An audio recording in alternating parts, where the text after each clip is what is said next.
السلام علیکم ناظرین، میں ہوں نصیر داور۔ دی خیبر ٹائمز کے ہمارے اس خصوصی ایپیسوڈ میں آپ کو خوش کہتا ہوں۔ ناظرین، افغانستان میں طالبان آ گئے ہیں، وہ آپ کے سامنے ہیں۔ افغانستان میں حکومت کے تبادلے کے بعد، اشرف غنی حکومت چلے جانے کے بعد اور طالبان کے آنے کے بعد پاکستانی بارڈر پر کیا ہو رہا ہے، کیا نہیں ہو رہا، اور پاکستان کی اس طالبان حکومت کی جو امپیکٹ ہے وہ پاکستان پر کس طرح ہوگا، اس حوالے سے میرے ساتھ موجود ہیں آج ہمارے ظاہر شاہ شیرازی صاحب، جو ایک سینئر جرنلسٹ ہیں۔ اس سے پوچھتے ہیں، ظاہر شاہ شیرازی صاحب، طالبانی حکومت کے بعد پاکستان پر اس کے اثرات کیا ہو سکتے ہیں؟ آپ کیا دیکھ رہے ہیں؟ پاکستان کے لیے اچھا ہے، برا ہے؟ چونکہ ہمارے جو مسائل ہیں وہ اس بارڈر ایریا سے بنے ہیں۔ جو 20 سال تک جنگ ہم نے لڑا، جو دہشت گردی کے مسائل تھے وہ اسی وجہ سے تھے۔ تو آپ کیا دیکھ رہے ہیں، کہ آپ کیا سمجھ رہے ہیں کہ اب کیا ہو سکتا ہے پاکستان میں، اس کے لیے اس کے اثرات کیا ہوں گے؟ ناصر، جیسے آپ نے خود کہا کہ افغانستان کا جو ڈائریکٹ امپیکٹ ہے وہ پاکستان کے اوپر ہے۔ اگر وہاں امن ہوگا تو پاکستان میں بھی امن ہوگا۔ اگر وہاں اس قسم کی ہم کہہ سکتے ہیں ٹرموائل ہوگا، وہاں پہ حکومت سٹیبلائز نہیں ہوگی، جیسے کہ ہم نے پچھلے 20 سالوں میں دیکھا۔ طالبان کی حکومت 2001 گرانے کے بعد 20 سال تک جو خانہ جنگی رہی، اور جو دہشت گردی کے خلاف امریکی جنگ ہم کہہ سکتے ہیں، وہ یہاں پہ اتحادی لڑتے رہے، جس میں ہم سب سے زیادہ سفر ہوئے۔ اگر آپ پاکستان کی بات کریں تو سب سے زیادہ قربانی پاکستان نے دی۔ 80,000 پاکستان کے شہری اور سیکیورٹی کے اہلکار شہید ہوئے اس جنگ کے دوران۔ بلینز آف ڈالرز کا ہمیں نقصان ہوا۔ تو جو دہشت گردی کے خلاف جنگ تھی، اس کا امپیکٹ تو ہم نے برداشت کیا۔ امریکہ کے کتنے لوگ مرے ہیں؟ 2300۔ افغانستان میں ظاہری بات ہے کہ وہ ایک ان کے لیے ایک پراکسی بیٹل فیلڈ تھا، جس کے اندر واقعی عوام بھی مرے، فوج بھی مری، لوگ بھی مرے، ان کی تباہی بھی ہوئی۔ باقی دنیا کا کون سا ایسا ملک ہے جس نے دہشت گردی کے خلاف جنگ میں اتنی بڑی قربانی دی ہو؟ تو میرے خیال میں پاکستان، جو میری ذاتی رائے ہے، پاکستان شاید اس موجودہ حالات سے اس لیے خوش ہوگا کہ وہ آگے یہ دیکھ رہا ہے کہ اگر کابل کے اندر ایک پاکستان کے ساتھ فرینڈلی حکومت ہوگی تو پاکستان کو بہت سارے مسائل کا سامنا نہیں کرنا پڑے گا۔ سب سے پہلے اگر ہم دیکھیں، جو ویسٹرن بارڈر ہمارا غیر محفوظ ہو گیا تھا انڈین انفلوئنس کی وجہ سے، جو پاکستان کے پالیسی میکرز ہیں وہ طالبان کے ٹیک اوور پہ اس لیے خوش نہیں ہے کہ شاید طالبان جو ہے وہ آ کے ہمارے لیے کوئی بڑا کمال کریں گے، لیکن ہمارے بارڈرز محفوظ ہوں گے، جو کہ ہم یہ سمجھتے رہے ہیں، ہمارے پالیسی ساز اور ہماری اسٹیبلشمنٹ بھی، کہ جو بارڈر کی اس طرف سے در اندازی ہو رہی ہے، جو بلوچستان کے اندر بلوچوں کو انویسٹیگیٹ کیا جا رہا ہے۔ اگر آپ اعلیٰ نظر کے کیمپ کو دیکھیں، برامداغ کے کیمپ کو دیکھیں، تو وہ کیمپس کہاں پہ ہیں؟ وہ افغانستان کے اندر ہیں۔ جن کو پیٹرنائز کر رہا ہے وہ کر رہا ہے ہندوستان، وہ کر رہا ہے این ڈی ایس، کرتا رہا ہے۔ اور اس کے علاوہ آپ کے بہت سارے جو ویسٹرن ممالک ہیں جو کہ پاکستان کو ڈیسٹیبلائز دیکھنا چاہتے ہیں۔ تو ایک پاکستان کے لیے ایک بڑا فیکٹر یہ ہوگا کہ وہاں پہ اس کو اب طالبان کے آنے کے بعد، جیسے انہوں نے خود کہا ذبیح اللہ مجاہد نے، کہ ہم اپنی سرزمین استعمال نہیں کرنے دیں گے، اور پاکستان جتنی قربانیاں شاید سب کے لیے دی ہے، ہم تو بار بار اسی الزام ہم پہ ہے کہ ہم حقانی نیٹ ورک کو سپورٹ کر رہے ہیں، ہم افغان طالبان کو سپورٹ کر رہے ہیں۔ تو اس صورت میں ہم یہ بھی توقع رکھیں گے کہ اگر طالبان ہمارے ساتھ اور کوئی امداد کریں گے یا نہیں کریں گے، لیکن ہمارے لیے مسائل کم از کم افغانستان کے اندر اب کم پیش ہوں گے۔ ایک تو یہ ہوا۔ دوسرا، ہم دیکھ رہے ہیں کہ جو ہمارے خیبر پختونخوا یا فاٹا کے جو مرج ڈسٹرکٹس ہیں، اس کے اندر جتنی لا اینڈ آرڈر کی سچویشن رہی ہے وہ اکراس افغانستان ہوتی رہی ہے۔ آپ اے پی ایس سے لے کے کتنے بڑے بڑے حملے ہیں، وہ چاہے جس نے بھی پلان کیے، وہ ٹی ٹی پی نے کیے، وہ اگر غیر ملکی القاعدہ دہشت گردوں نے کیے یا آئی ایس ایس نے کیے، اس کے تانے بانے افغانستان سے ضرور ملتے رہے کہ وہاں پہ حکومت قائم نہیں تھی، ایک مرکزی حکومت قائم نہیں تھی۔ تو پاکستان کی توقع یہ ہے کہ جو ان کے دہشت گرد اس سرزمین کے اوپر پناہ لیے ہوئے ہیں، ان کو گرفتار بھی کیا جائے، پاکستان کے حوالے بھی کیا جائے۔ دوسرا، پاکستان یہ بھی توقع رکھتا ہے کہ سینٹرل ایشین میں ایک بہت بڑی مارکیٹ ہے، جس کے اندر ایکسیس اس وقت تک نہیں ہو سکتا تھا جب تک غنی اور کرزئی حکومت تھی، جو کہ پاکستان فرینڈلی تصور نہیں کیے جاتے تھے، جو کہ شاید یہ سمجھتے تھے کہ پاکستان ان کا دشمن ہے، اور یہ نیریٹو وہ آگے لے کے چلتے رہے۔ اب ایک یہ امید کی جا سکتی ہے کہ طالبان نے جیسے کہا کہ وہ دنیا کے ساتھ کاروبار بھی کرنا چاہتے ہیں، دنیا کے ساتھ مل کے چلنا بھی چاہتے ہیں، تو پاکستان شاید ایک واحد ان کو آؤٹ لیٹ ہے ایران اور سینٹرل ایشین ریپبلکس کے ساتھ ساتھ، جہاں سے وہ بڑا کاروبار کر سکتے ہیں۔ دوسرا، جو چین ایک بہت بڑا project belt and road and belt initiative لے کے آیا ہے، تو اس کی بھی کوشش ہوگی کہ افغان اسٹیبلائز ہو، اور پھر وہ راستہ پاکستان سے ہو کے افغانستان سے ہو کر سینٹرل ایشین ریپبلکس تک جائے گا، جو کہ بہت بڑی مارکیٹ بنے گی۔ اور جو ہم اس وقت دیکھ رہے ہیں کہ جو نئے بلاکس بن رہے ہیں، آپ دیکھیں رشیا انٹرسٹ لے رہا ہے، ترکمانستان جو تیسرا لمبا بارڈر شیئر کرتا ہے افغانستان کے ساتھ، تو وہ اس وقت انٹرسٹڈ ہے کہ جی افغانستان کے اندر امن آئے. آپ کے جو ٹرائکا پلس کے جو ممبرز ہیں وہ سب چاہتے ہیں، جس میں چین، امریکہ، پاکستان اور افغانستان خود اور ترکی بھی، کہ کسی طریقے سے بھی یہاں اب دوبارہ وہ ڈیسٹیبلائزیشن نہیں ہونی چاہیے. تو میرے خیال میں خطے کے تمام ممالک اگر چاہتے ہیں کہ یہاں پہ کاروبار ہو، روزگار ہو، انڈسٹری فلرش کرے، تو اس صورت میں پاکستان بھی یہی چاہتا ہے کہ اس کا کاروبار بھی ہو، اس کے خلاف دہشت گردی کے لیے زمین بھی استعمال نہ ہو، اس کے جو وانٹیڈ ایلیمنٹس ہیں، چاہے وہ بلوچ انسرجنٹس ہیں یا وہ چاہے کالعدم تحریک طالبان پاکستان کے ریمننٹس ہیں، یا for the sake of it ہم آئی ایس ایس کے ساتھ جو پاکستانی دہشت گرد ملے تھے اور جو اس کے ساتھ الائنس کر چکے تھے، ان کو گرفتار کیا جائے یا ان کے حوالے کیا جائے. تو یہ تمام چیزیں پاکستان یہ توقع رکھتا ہے کہ شاید طالبان ایسا کریں گے، کیونکہ جب ایک اعلان ہوا ہے کہ دہشت گردوں کو کسی طریقے سے کسی اپنی سرزمین لوگوں کے خلاف استعمال نہیں کرنے دیں گے، تو میرے خیال میں ایک امید کی جا سکتی ہے. اس وقت دیکھیں افغانستان میں جو آخری اطلاعات آنے تک ATIM، TTP کے وہ دہشت گرد جو پاکستان کو مختلف درجنوں، سینکڑوں بلکہ ہزاروں مقدمات میں مطلوب ہے، وہ سب نے انہوں نے سرزمین افغانستان کو ہی اپنا مسکن بنایا تھا.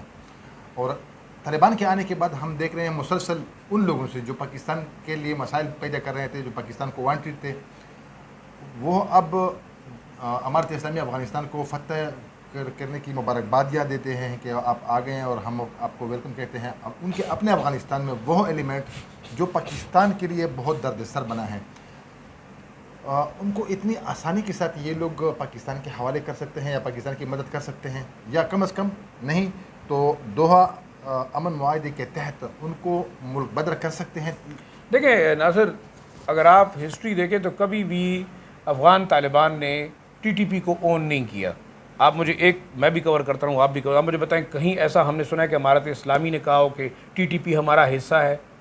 یہ خود کلیم کرتے رہے کہ ہاں ہم امارت اسلامی سے متاثر ہیں اور ہم ان کے ہاتھ پہ بیعت کرتے ہیں. لیکن اگر آپ دیکھیں بارہا ذبیح اللہ مجاہد صاحب، اس سے پہلے جو ان کے ترجمان تھے خلیفہ سراج الدین حقانی صاحب، ٹھیک ہے، آپ مجھے یہ بتائیے کہ کسی بھی افغان طالب نے ان کو اون نہیں کیا. یہ تو ایک سیلف پروکلیمڈ، اور سچی بات اگر بتایا جائے تو آپ کے جو اینٹی پاکستان جتنے ایلیمنٹس تھے ان کو کون فنڈ کرتا رہے؟ آپ کے خیال سے غیر ملکی طاقتیں نہیں تھی، CIA نہیں تھا، انڈیا نہیں تھا؟ آپ کے پاس ہزاروں ثبوت بھی ہیں، آپ نے پیش بھی کیے. اب ٹھیک ہے، ہم اس کو اس طریقے سے میڈیا ہائپ نہیں کریٹ کر سکے، تو میں نہیں سمجھتا کہ شاید افغان طالبان اس بار پھر ایکسپیریمنٹ کریں گے کہ ان لوگوں کو وہاں پناہ دیں گے. ایک چیز. دوسری چیز دیکھیں، پولیسرکی چیل جب توڑا گیا تو اس کے اندر ISS کو first of all he target کیا گیا، اور یہی مین ڈیمانڈ تھی ویسٹرن ممالک کی جانب سے، رشیا کی جانب سے، ترکی کی جانب سے، کہ ISS یہاں مضبوط نہ ہو. اور اس وقت روس کا جو کنسرن ہے وہ ISS ہے. آپ اس سے پہلے کہ ملا غنی برادر کے ساتھ جو چائنیز پریزیڈنٹ ہیں، تقریباً جولائی 28 کو انہوں نے چین میں ایک میٹنگ کی جس کے اندر کلیئرلی کہا کہ EIT کے بارے میں کیا ہوگا. تو ملا غنی برادر نے بالکل کلیئر کٹ ایک سٹانس لیا کہ EIT افغانستان کی سرزمین سے آپریٹ نہیں کرے گی. اور جولائی 28 ایک ٹرننگ پوائنٹ تھا، جس کے بعد ایک سٹنگ سپر پاور کی انڈورسمنٹ طالبان کو ملی. اور آپ کہتے ہیں نا کہ جی کیسے چلے گئے اور کیسے جیت گئے اور کیسے کر لیا. آپ کا اس وقت جو خطے کا امپورٹنٹ ترین سپر پاور ہے وہ چائنا ہے. چائنا نے افغانستان کے اندر انویسٹ بھی کرنا ہے، چائنا نے افغانستان کو اس خطے کو CPEC کے تھرو کنیکٹ بھی کرنا ہے، اور اس نے اپنے ایک بزنس انٹرسٹ کو سرو کر کے یہاں پہ ایک فٹ ہولڈ کرنا ہے. امریکہ نے تو پہلے ہی دوحہ میں ایگریمنٹ کر لیا تھا طالبان کے ساتھ کہ کس طریقے سے پاور شیئرنگ ہوگی، کس طریقے سے ٹیک اوور ہوگا. ہاں ان کا پلان یہ تھا کہ ستمبر تک ہونا چاہیے، انہوں نے اگست میں کر دیا. دوسرا، جیسے آپ نے کہا نا کہ کیا ان کے خلاف طالبان ایکشن لیں گے، اگر ایک کمٹمنٹ ہوئی ہے اور اس کے اندر بڑا واضح ہے کہ اپنی سرزمین استعمال نہیں کرنے دیں گے، تو آبویسلی یا تو یہ پاکستان آنے کی کوشش کریں گے، یا یہ ہو سکتا ہے کہ ابھی تک کسی جہاز میں بیٹھ کے یہ بھی کسی بیس پہ اتر چکے ہوں. ظاہری بات ہے یہ تو ان لوگوں کے علاقات ہیں جو پاکستان کو ڈیسٹیبلائز کر رہے تھے. دوسرا دیکھیں، یہ ضرور ہو سکتا ہے کہ آپ کہیں کہ آپ کے ساتھ جو ہے ایک ملک کے اندر اسلامی قوانین آ گیا، امارت اسلامی بن گئی، تو آپ کے ریلیجس ایلیمنٹس جو ہے وہ شاید ان سے متاثر ہو کہ پاکستان کو بھی ایک ایسی اسٹیٹ بنانے کی کوشش کریں گے. یہ ایک نارمل سی چیز ہے کہ اگر، لیکن اب سعودی عرب کے ارد گرد شاید وہ نظام نہیں ہے. ایران ایک بڑا لبرل ملک ہے، لیبیا ایک بڑا لبرل ملک ہے، آپ شام کو دیکھ لیں، وہاں پہ شاید اتنی ہارڈ لائن اسلامک اس کو فالو نہیں کیا جاتا جیسے کہ سعودی عرب کے اندر ہوتا ہے. تو ایک چانسز کی بات ہم کر سکتے ہیں، لیکن پاسبلٹی کی بات دیکھیں. آپ کے پاس اس وقت دنیا مانتی ہے کہ ایک طاقتور فوج ہے جو کہ لڑ رہی ہے. آپ نے بارڈر کو فینس کر دیا. اب یہ وہ وقت نہیں ہے جو کہ 2000 جو ہے وہ 9/11 کے بعد کے حالات تھے کہ آپ کا کھلا بارڈر تھا, لوگ رات کو آتے صبح چلے جاتے, رات کو حملہ کر کے صبح واپس کابل میں چائے پیتے. اب سچویشن یہ ہے کہ اب آپ گراؤنڈ ریئلٹی کو دیکھیں, کتنے لوگ اس دفعہ بارڈر سے ادھر آ سکے ہیں. ریئر اگر کوئی بیمار آیا ہو یا کوئی بہت بڑا طریقہ کار سے اگر وہ آ گیا ہو یا کوئی رشتہ داری کے چکر میں آیا ہو. لیکن اوور آل اگر آپ دیکھا جائے تو میرے خیال میں اس وقت وہ بارڈر بھی اتنا کھلا نہیں ہے, وہ اوپننگ بھی اتنی نہیں ہے, اور میرے خیال میں ٹی ٹی پی اور جتنے جو غیر ملکی دہشت گرد ہیں شاید وہ یہاں سے کوشش کریں گے کہ اب وہ ریلوکیٹ ہوں. ریلوکیشن کا کیا طریقہ کار ہوگا وہ تو ان پہ ڈیپینڈ کرتا ہے. ہو سکتا ہے یہ اپنے ملکوں کو واپس جائیں, کچھ کسی اور جگہ اپنے آپ کو اس طرح کے سیف ہیون تلاش کریں. یہ بتائیے کہ آخر میں مختصر بتائیے کہ داعش افغانستان میں امارت اسلامی افغانستان کے لیے ایک خطرہ ہے کہ نہیں؟ دیکھیں میرے خیال میں خطرہ داعش کس کا پودا ہے. انڈائریکٹلی یہ الزام لگتا ہے کہ شاید امریکیوں نے داعش یہاں انٹروڈیوس کرایا, کیونکہ ٹی ٹی پی کو شکست کے بعد ان کو ایک پراکسی چاہیے تھی جو کہ پاکستان کے اندر بھی ڈیسٹیبلائزیشن کرے, جو افغانستان کے اندر بھی کرے. اور آپ نے دیکھا کہ تقریباً 2-3 ہزار سے زائد افغان طالبان کے فائٹرز مرے ہیں داعش کے ساتھ آپس میں لڑتے ہوئے. دوسرا دیکھیں داعش کی آپ کی جو سینٹرل افغانستان کے اندر پریزنس ضرور ہے, یہ ایک بڑا چیلنج ہے آپ کے مطلب پکتیکا, خوست, نمروز, فرا, اور نارتھ میں اگر آپ چلے جائیں ایون مزار شریف اور قندوز کے اندر بھی آئی ایس ایس کے جو لوگ ہیں وہ موجود ہیں لیکن بکھرے ہوئے ہیں. ہاں جیسے کہ اگر ناردرن الائنس کے اندر کچھ لوگ ایسے ہیں جو کہ اس چیز کو اٹھانے کی کوشش کر رہے ہیں کہ ہم شاید ری گروپ کریں گے اور طالبان کو کاؤنٹر کریں گے, لیکن طالبان ایک طاقت ہے, آپ اس وقت مانیں گے. اگر سپر پاورز مانتی ہیں کہ ہم اس وقت ان کے ساتھ نہیں لڑ سکے اور شکست کھا کے باہر چلے گئے, تو میرے خیال میں داعش اتنی مضبوط نہیں ہے. دوسرا جو ایک اہم پوائنٹ ہے, آئی ایس ایس اس وقت Russia, central Asian republics, Turkmenistan, Uzbekistan, Tajikistan سارے یہ فیل کرتے ہیں کہ داعش ان کے لیے ایک بڑا خطرہ ہے, تو اس کو کاؤنٹر کیا جائے. اور میرے خیال میں روس کا انٹرسٹ ہی افغانستان کے اندر یہی ہے کہ داعش کسی طریقے سے ان کے دہشت گردوں کے ساتھ مل کر جو آپ کے چیچن ہیں, ازبک ہیں, تاجک ہیں, وہ ان ایریاز کو ڈیسٹیبلائز نہ کریں. تو ہر ملک, اور اسی طرح ایران کو آپ دیکھ لیں, ٹھیک ہے, حالانکہ ایران کا رول القاعدہ اور اس کی جو بینگ اے ٹرانزٹ استعمال ہوتا رہا ہے تفتان بارڈر ہمیشہ سے فورن ٹیررسٹ کے لیے, یہ ایک فیکٹ ہے, اس کے اندر ابھی کوئی چھپانے والی بات نہیں. ہمیں کھل کے یہ بات کرنی چاہیے کہ ایران کا رول کیا رہے گا. کیا وہ ابھی بھی اسی پالیسی پہ عمل کرے گا کہ باہر سے لوگوں کو وہ ٹرانسپلانٹ کر کے پاکستانی ٹرائبل ایریاز کے اندر لے کے آئے گا اور وہ یہاں پہ پاکستانی فوج کے خلاف لڑیں گے؟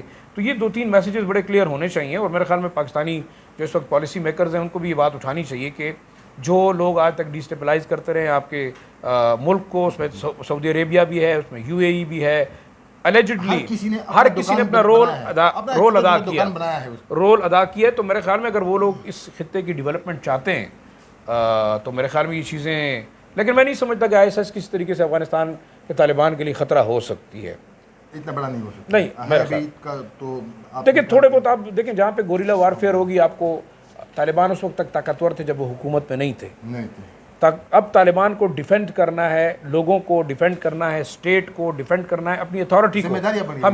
ہمیشہ دیکھیں وہ روبوسٹ تھے, وہ بہت تیز تھے, تیزی سے انہوں نے پورا افغانستان قبضہ کیا.